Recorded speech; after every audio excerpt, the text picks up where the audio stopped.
Podcast todavia. Podcast todavia. Podcast todavia. Podcast todavia. Podcast todavia. Bem-vindos! Eu sou Isadora Hoff e esse é o podcast Todavia. No segundo episódio da série Geração Z e Filosofia, o professor Eduardo conversa com Elan Marinho, dono do canal do YouTube Filosofia Acadêmica, que hoje tem quase 75 mil inscritos. O link está aqui na descrição, assim como maiores informações sobre o episódio. Vamos ouvir. Mas ok, Elan, é uma satisfação falar contigo. E a primeira coisa que eu queria que tu me dissesse, assim, a tua idade, de onde é que tu é, onde é que tu está estudando, para mim contextualizar isso direitinho. Então, eu sou Elan Marinho, eu faço pesquisa em filosofia na PUC-Rio, do Rio de Janeiro, né, claro.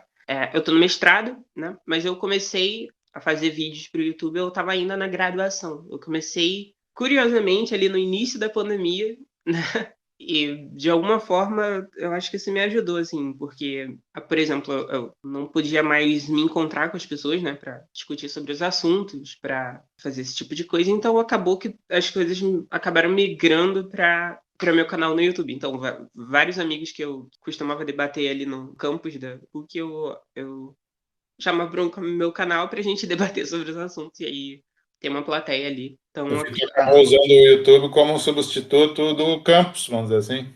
Sim, porque eu sentia muita falta, né, dessa coisa do debate e tal, e aí eu chamava o pessoal para conversar na internet, aí por que não gravar, por que não publicar, né, já que todo mundo pode se beneficiar com isso. E aí nasceu o meu canal, principalmente como uma tentativa aí de suprir essa falta de contato com as pessoas, né.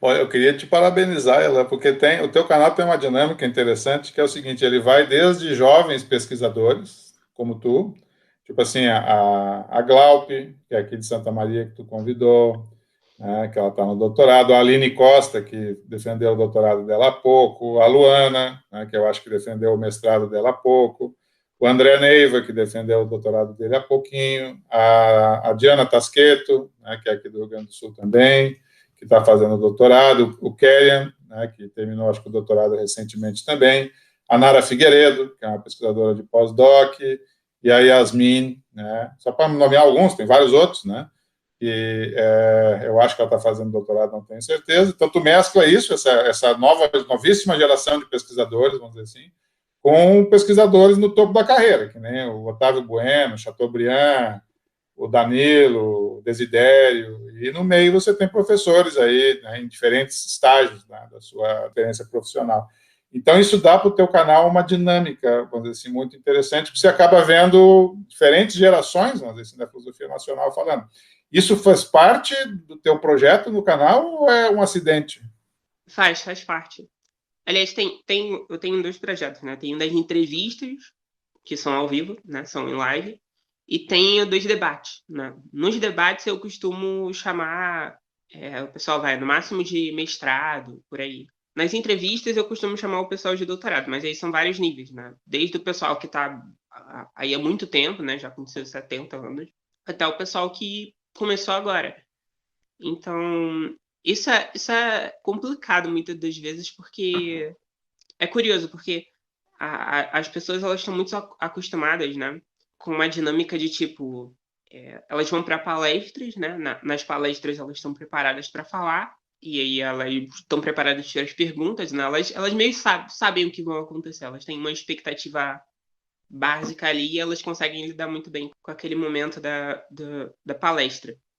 Mas no canal, tem uma dinâmica um pouco diferente, porque a pessoa não necessariamente ela sabe o que eu vou perguntar, não necessariamente ela tem uma ideia muito fixa do que vai acontecer, né? Algumas perguntas são improvisadas. Como tem uma abrangência enorme, né? Porque o YouTube, qualquer um pode entrar no YouTube, as pessoas fazem perguntas que às vezes elas não imaginam, né? E, curiosamente, as pessoas mais velhas costumam se sair melhor, assim. É curioso. Elas costumam ficar mais à vontade. Eu não sei se é, sei lá, se é a experiência que elas já têm ou se é uma questão sei lá, da falta de contato, né, com as pessoas, de ter essas conversas mais assim, mais naturais, mais do dia a dia. Assim, por exemplo, tem umas entrevistas lá de quase 4 horas, por exemplo. E é porque o convidado queria continuar sendo entrevistado, né? Tipo, o Otávio Bueno, por exemplo. A minha sensação é de que ele queria ficar lá 4 horas conversando comigo. E ele não é assim, não é novinho, né? Sim. Talvez, claro, né, essa capacidade de responder perguntas que são meio, né, assim, inusuais, ou que vem no chat de uma audiência que não é necessariamente uma audiência de filósofos, né, ou pelo menos não necessariamente.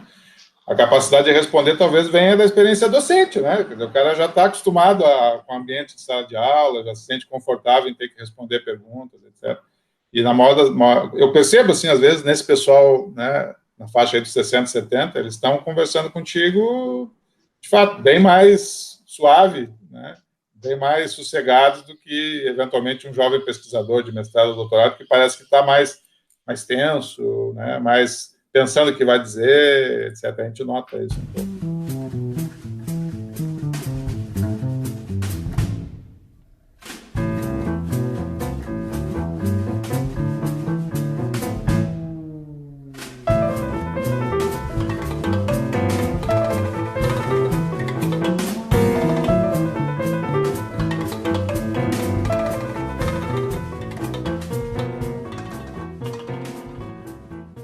Agora, uma coisa que eu ia te perguntar, assim, tu já parou para pensar que, eventualmente, os teus vídeos vão acabar sendo componentes curriculares de disciplinas, por exemplo? Sei lá, o cara está dando uma disciplina sobre filosofia da matemática e vai dizer, não, vou botar para os meus alunos assistir a aula do Chateaubriand lá, com a filosofia acadêmica, né? Tu imagina que isso possa acontecer, ou tu já sabe que isso acontece? Não, isso já acontece, né? Aliás, começou a acontecer, assim, antes de eu ter 1.000 inscritos, assim. Porque, principalmente por conta do fato de que a pandemia gerou um problema, né? Porque as aulas começaram a ser à distância, então as pessoas precisavam de dar aula, né? Só que às vezes tem um fator importante aí que é, tipo, as pessoas com o tempo, né? No primeiro semestre, assim, da pandemia, as pessoas meio que ficaram, não, meu Deus, tem que produzir muita coisa nova, né? Mas depois elas perceberam que elas podem usar uns conteúdos que já estão gravados, que já estão produzidos, né? E o meu canal acabou entrando aí. Por exemplo, tem uma matéria de filosofia da educação que eles usaram uns vídeos meus sobre Descartes, né? Tinham professores que pediam para eu fazer vídeos, né? Que pediam para eu usar as lives, né? Como uma base para fazer determinadas perguntas, porque os alunos ia ser importante para a prova dos alunos, digamos assim. Então, acaba que tem essa simbiose, assim. Mas eu não sei, sei lá, de um professor que usou alguma live que eu fiz, né, para uma matéria que eu não conheço, sei lá, oh, meu Deus, ele tá usando mas eu acho que isso pode acontecer, sim, e vou ficar feliz. Eu já posso até te dizer o seguinte, essa semana que passou, eu tive que montar o cronograma da minha disciplina de filosofia da linguagem esse semestre, que é uma disciplina de primeiro semestre aqui na UFSM, né? Então, os calouros que estão ingressando agora e tal, né? E eu coloquei lá no Moodle, que é o ambiente virtual que a gente usa aqui de aprendizado, coloquei o link da palestra do Danilo, e ela vai fazer parte, tipo assim, parte da aula daquele dia é assistir a aula, né, a tua entrevista com o Danilo e responder questões sobre o vídeo. Então, isso é fantástico, né? É fantástico que a gente tenha esses recursos, né? Tu tem um grande especialista, e mais, o que é o interessante do teu canal também, né?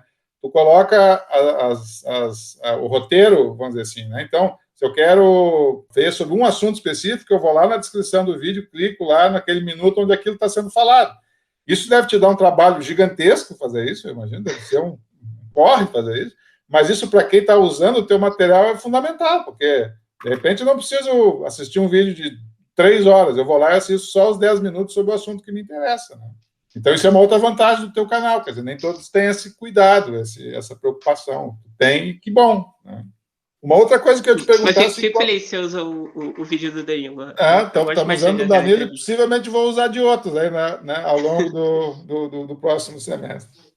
Qual que era o teu grau de familiaridade com rede social, YouTube, vamos dizer assim, antes de tu ingressar como aluno de filosofia? Tu já era, vamos dizer assim, uma pessoa que consumia informação em rede social ou no YouTube, por exemplo, ou nasceu com o canal?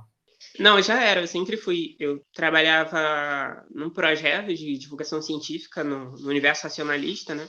Então, eu produzia texto, produzia tradução, enfim, produzia muita coisa. Mas eu também trabalhava dentro da universidade com divulgação de eventos, né? Então, eu tentava deixar, por exemplo, eu organizei pelo menos algumas semanas de graduação e algumas coisas assim. Então, eu tentava trazer muito aquela linguagem das coisas que eu via no YouTube, né? Eu lembro que a primeira coisa assim que eu vi na internet foi um debate, sei lá, com Pirula, não vou lembrar aqui todo mundo que estava no debate, mas enfim, era um debate sobre a existência de Deus, né? E faz muito tempo esse vídeo, deve ter uns 10 anos, 9 anos. E, nossa, eu achei incrível, assim, as pessoas debatendo sobre aquele assunto e conversando em live, ao vivo ali, e com um roteiro pré-definido. E, putz, a minha realização foi quando eu consegui fazer isso, sei lá, toda semana e trazer pesquisadores, né, sobre os assuntos para tirar as dúvidas que eu tinha, por exemplo, né? Então, tem muitas vezes que no roteiro da entrevista eu colocaria as dúvidas que eu tenho, né? Tipo, as perguntas que eu não consegui responder sozinho. Mas qual era a Tu pergunta? acaba usando as Entendi. entrevistas, então, como uma forma de aprendizado para ti. Vamos dizer assim, eu quero conhecer melhor sobre tal assunto, vou convidar o cara e vou perguntar isso aqui porque eu tenho interesse nisso. É assim. Sim, sim. Tem muito isso. Às vezes tem alguns temas, né, que eu não manjo, né? Realmente eu não domino aquele tema, né? Sei lá, epistemologia da moral, uma coisa super específica. Aí eu pensava, vou procurar um pesquisador de epistemologia da moral, vou elaborar um roteiro, vou adicionar ali algumas perguntas também que eu tenho dúvidas sobre esse assunto, que eu não consegui investigar sozinho, e no dia eu acabo tirando minhas dúvidas. Então, aliás, tem uma espécie de dilema, assim, nessas entrevistas, que é tipo, ao mesmo tempo que eu sei, né, sobre alguns assuntos, porque eu faço pesquisa e tudo mais, eu não sei se é bom que eu me intere sobre aquele assunto, né? Porque, sei lá, vou fazer uma live sobre filosofia da biologia. Eu não sei se eu tenho que estudar sobre filosofia da biologia para, sei lá, fazer a conversa ficar mais interessante, ou se eu tenho que, legal, encarnar a ignorância mesmo, não, nem tocar no assunto e fingir que eu não sei de nada, para fazer a conversa fluir, assim, da maneira mais, sei lá, menos técnica possível, né? Isso é uma coisa que eu não sei ainda como lidar. Eu vou pelo feeling, assim, mas eu tento sempre, sei lá, que eu sinto que a pessoa vai citar um termo técnico, eu pergunto, mas o que isso significa? Você poderia esclarecer melhor, né? Mas é complicado, assim, essa dinâmica de fazer isso estando na academia, sabe? Porque, às vezes, eu tô tendo uma conversa ali com o pesquisador sobre um tema super específico e aí, tipo, não é todo mundo que vai se interessar por aquilo, sabe?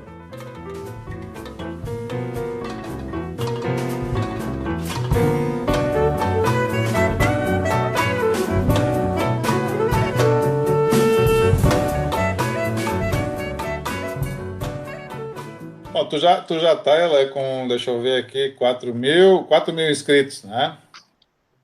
Eu já posso te chamar de, tipo assim, ou pelo menos tu já te considera um youtuber de filosofia, assim? Porque tu já tá naquela coisa assim, ó, se inscreve no canal, clica no sininho, tem patrocínio, quer dizer, tu já tá inserido nessa dinâmica, vamos dizer assim, né, de youtuber, vamos dizer assim, tu te considera, bom, parte da minha atividade é ser um youtuber de filosofia?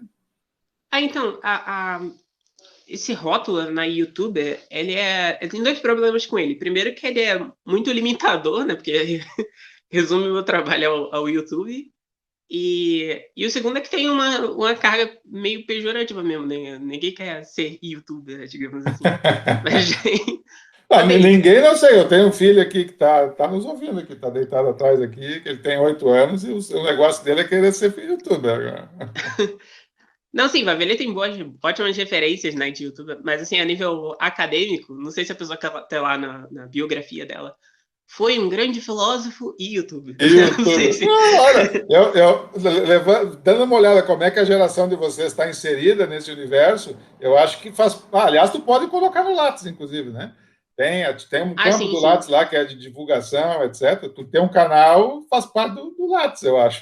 Eu acho não, tenho certeza, faz parte. Sim, sim. Se a comunidade acadêmica valoriza isso ou acha isso ruim, aí já é uma outra conversa, né? Mas eu Sim, acho que mas o. vai mudar isso, viu? O pessoal acho que vai entender que isso aí é meio que inescapável, eu imagino. Sim, tem um ponto ali que é tipo. O YouTube é definitivamente a melhor ferramenta para fazer divulgação acadêmica, porque ele tem uma conexão com o Google, né? Uhum. Então, se você pesquisar, o que é epistemologia no Google, né? Que as pessoas usam o Google como ferramenta principal. Não vai aparecer um vídeo do TikTok, não vai aparecer um vídeo do Facebook, vai aparecer um vídeo do YouTube, né? Porque tem esse Claro. vínculo entre as empresas. Então, como o YouTube está associado com o maior buscador que existe, né? Ele acaba tendo essa vantagem para os canais de educação. Então, por isso eu tento centrar minhas energias ao máximo no YouTube. Mas assim, eu não produzo conteúdo só para o YouTube, né? Eu produzo para blog, eu produzo para o Instagram, eu produzo para o Facebook. Então, muita gente se diz produtor de conteúdo, né? Porque não é ligado a uma. É muito difícil que uma Sim. pessoa produza conteúdo só para uma rede social, né? Em geral, se eu faço um vídeo, sei lá, de 1 minuto, né? Que eu tô tentando fazer agora, por exemplo, é muito complicado, assim, para fazer um vídeo de 1 minuto. Eu Mas, sei. mas bem, agora que eu tô fazendo, publico no TikTok, no Kawaii, no Instagram, em todo canto que for possível, né? Porque não tem por que se limitar ao YouTube. Mas, assim, definitivamente o YouTube é a melhor ferramenta de divulgação de filosofia, né? Eu acho. Ou de qualquer tema acadêmico, assim. Sim. Porque ele tem uma divulgação orgânica, né? O Uhum. YouTube meio que vê que as pessoas procuram aquele assunto e ele acaba divulgando o teu vídeo, né? E isso Sim. não necessariamente acontece nas outras redes sociais. Foi engraçado, o meu filho, ele usava um tablet aqui em casa que estava vinculado à minha conta, né? Então, claro, eu recebia, quando eu entrava no YouTube, e ele usa muito mais o YouTube do que eu. Então, tudo que eu recebia do YouTube era o quê? Né? Felipe Neto, Minecraft, Mundo Bizarro, etc. Né? Aí agora ele está usando um tablet que é uma outra conta de e-mail que eu criei só para aquele tablet, né?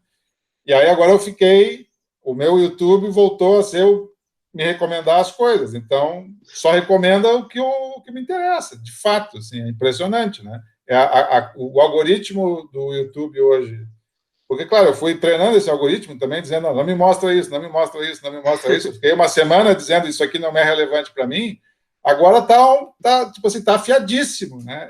Eu consegui ter no YouTube como é que eu posso dizer assim, nas recomendações do YouTube, uma tutoria fabulosa de conteúdo. Entendeu? Tem coisa que eu disse, nossa, mas como é que ele sabe que eu quero isso aqui? Né? E está lá. Esses dias eu comecei a pesquisar sobre compositoras, né, mulheres na música de vanguarda. Entendeu? Aí eu assisti assisti dois, assisti três. Cara, no outro dia tinha 15, que eu nunca tinha ouvido falar, assim, o YouTube mostrando os troços sensacional. Então, né, isso ajuda, certamente ajuda. E como é que surgiu para ti a ideia do canal? Quer dizer, eu olhei lá, o teu primeiro vídeo é de 30 de dezembro de 2019, é um comentário a Susan Heck. Aquele é o primeiro? Uhum. Então, a ideia do canal surgiu porque, bem, eu dava aula, né, na universidade, assim, como monitor e tudo mais, e às vezes fazia palestras e tudo mais. Então, chegou um ponto ali que eu percebi que, tipo, ler os textos de filosofia e destrinchar eles não era aquilo que mais me interessava, o que mais me motivava para fazer filosofia. Eu gostava de dar aula, eu gostava de, sabe, de produzir uma coisa, né? Produzir um conteúdo. E principalmente compartilhar aquilo ali com outras pessoas, né? Tipo, não me satisfaz simplesmente ler o texto da hack e legal, eu tenho conhecimento agora. Não, eu quero explicar para as outras pessoas. Então, eu fiz o canal do YouTube principalmente por isso, né? Para produzir um vídeo, um assunto, ou um texto, uma coisa, né? Um roteiro sobre aquele assunto e compartilhar com as outras pessoas, porque é isso que mais me dava felicidade, assim. Então, eu comecei o canal com uma série de vídeos chamada Quick Papers, né? Que eu faço um resumo de papers, né? Então, isso me ajudou muito, por exemplo, na minha pesquisa, né? Porque eu legal, eu tinha que ler um texto de um assunto da minha pesquisa, eu tinha alguma motivação, uma relativa motivação para fazer isso. Só que saber que eu ia produzir um vídeo depois e que as pessoas iam ver aquilo e que eu ia ter que botar nas minhas palavras, né? Que eu ia ter que fazer esse mecanismo de tradução e tal para produzir numa aula certinha, era o que mais me motivava. Então eu pensei, putz, o canal do YouTube vai super me ajudar na minha pesquisa acadêmica. Então foi esse o principal motivador, assim, no início, né? Tem outro quadro do meu canal que é o Testando Experimentos de Pensamento, né? Que basicamente eu apresento um experimento de pensamento para a pessoa e vou fazendo determinadas perguntas, né? Se a pessoa vai num caminho, eu tento ir no outro. Se a pessoa vai no outro, eu tento ir num. E eu fico dando uma de Sócrates ali. E isso é uma coisa que eu adorava fazer, assim, normalmente, né? Todo dia eu chegava com um novo experimento de lançamento na universidade para as pessoas, né? Tentando apresentar aquilo ali e fazer as pessoas caírem em contradição. Então é uma coisa que é muito legal de fazer no YouTube, porque, putz, não tem limitação geográfica. Tipo, qualquer pessoa no planeta vai poder ver aquilo, vai poder cair nas armadilhas socráticas aí que eu coloco. Então, tipo, é um negócio que dá muito tesão, realmente, fazer esse conteúdo, produzir uma aula e saber que aquilo ali, não só que eu vou poder acessar depois, né? Quer dizer, se eu quiser saber o que eu pensava sobre o texto da REC, por exemplo, foi o primeiro vídeo que eu publiquei, eu volto lá, eu vejo, mas também saber que, putz, aquilo ali não ficou só para mim, sabe? As pessoas vão poder ver aquilo até o infinito, né? Até o YouTube acabar, ou quem sabe até depois. Né? É muito legal isso, é muito gratificante.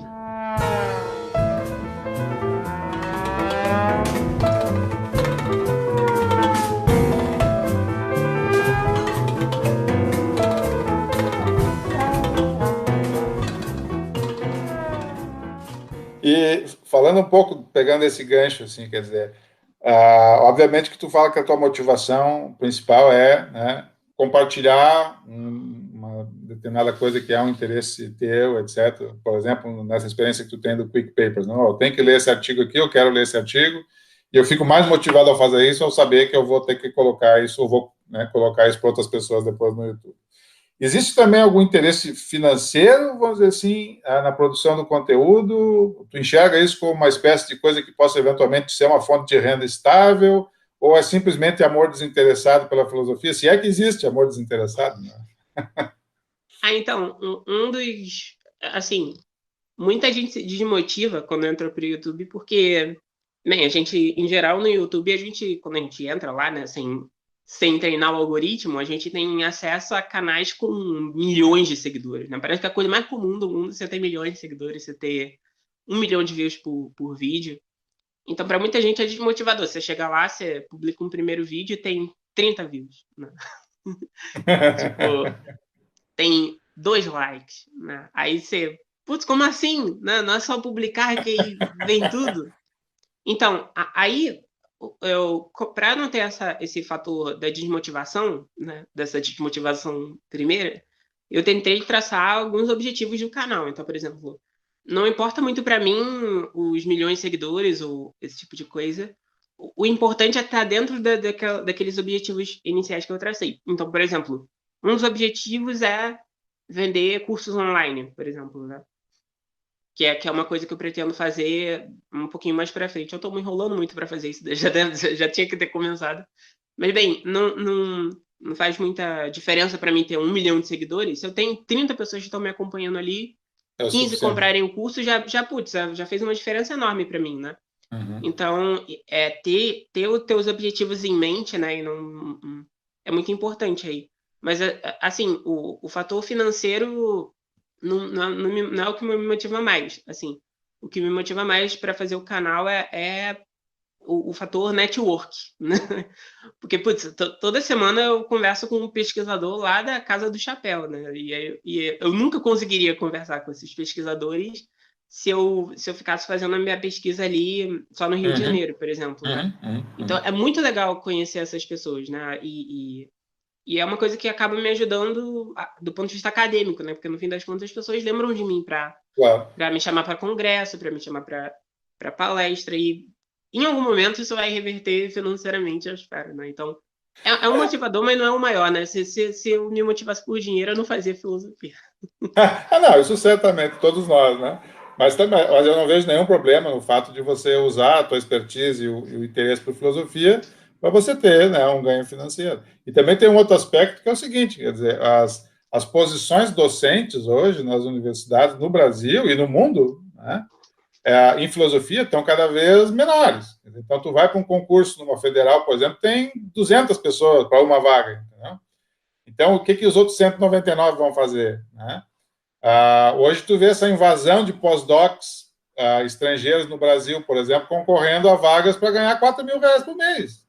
Então, é gente da Inglaterra, é gente né, da Polônia, da Eslovênia, que vem da Itália, que vem para o Brasil fazer pós-doc, por exemplo. Né? Por quê? Porque não tem posição na Europa para eles, né? Nem como pós-doc, nem como docente. Então, eu acho que esse boom informacional que está sendo gerado, né, de filosofia no YouTube, no Instagram, no Facebook, nos podcasts, etc., isso certamente vai gerar também um mercado consumidor para isso. E eu apostaria, inclusive, no seguinte, que vai ter gente que vai ser melhor remunerado fazendo isso do que como professor universitário. Entendeu? Sim, com certeza. Porque o que é um salário de um professor ingressando na universidade hoje? Ele tem um salário só de 7 mil líquido, por exemplo, para 40 horas de dedicação exclusiva, né? Tu tem uma receita de 7 mil mensais, por exemplo, numa atividade no YouTube, não me parece ser uma coisa assim, nossa, do outro mundo, sabe? Eventualmente tu consegue realizar isso, né, de uma maneira satisfatória, vamos dizer assim, né? Então, assim, essa coisa do interesse financeiro, eu acho que, inclusive, assim, considerando que o mercado, né, docente está cada vez menor, e considerando que existe um interesse enorme por filosofia, de pessoas que não querem ir para a universidade, o cara quer fazer um curso com o Elan, sobre o assunto que o Elan domina. Ele não quer ter a pessoa não quer fazer 4 anos de curso para ter que aprender aquilo ali, né? Exato, quer dizer, então o cara paga lá, sei lá, R$100 para fazer um curso contigo, 30 pessoas, são 3 mil, acabou, entendeu? Então, eu acho que um pouco é isso, né? E a última pergunta que eu queria te fazer, ela era assim, né? Como é que tu consegue conciliar a produção de conteúdo, que é, né, para todas as redes onde tu atua, com a tua atividade como aluno no curso de mestrado, vamos dizer assim, né? E ligado a isso, tu diria que tu já aprendeu mais filosofia produzindo as entrevistas, por exemplo, e os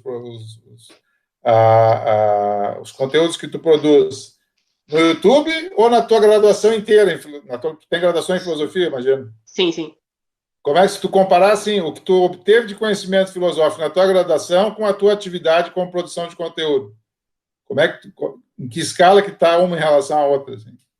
Não, assim, na universidade eu aprendi mais, né? Porque, no fim das contas, eu tenho que... Muitas das entrevistas, por exemplo, que eu faço, eu não me aprofundo muito nos temas, né? Eu faço uma pergunta, o pessoal apresenta os conceitos, apresenta alguns argumentos e fica por isso. Na universidade eu tenho que aprofundar bem mais, né? Eu tenho que entrar bem mais naquilo ali. Né? Mas onde eu mais aprendi foi na pesquisa, né? Eu comecei com iniciação científica na universidade mesmo e aquele ali foi um ponto para eu aprender. Mas assim, em relação ao canal, eu tento fazer uma otimização, né? Do meu tempo. Então, por exemplo, eu tenho um grupo de estudos, né, na PUC, que é o Saguinos. E a gente estudou os vieses implícitos, né, os implicit bias. Então, isso inevitavelmente vai acabar virando um vídeo no canal, né? Então, assim, eu acabo... As coisas estão em simbiose, né? Não são atividades separadas. São atividades que estão em simbiose. O tempo que eu estava usando para estudar os implicit bias para o grupo de estudos é o tempo que eu estava usando para o YouTube, né? Então, as coisas acabam estando relacionadas de uma forma ou de outra. Então, tipo, onde é que eu aprendi mais? No YouTube ou na universidade? Bem, quando eu estava estudando para o YouTube e para a universidade. Então, não tem como saber, né? Entendi.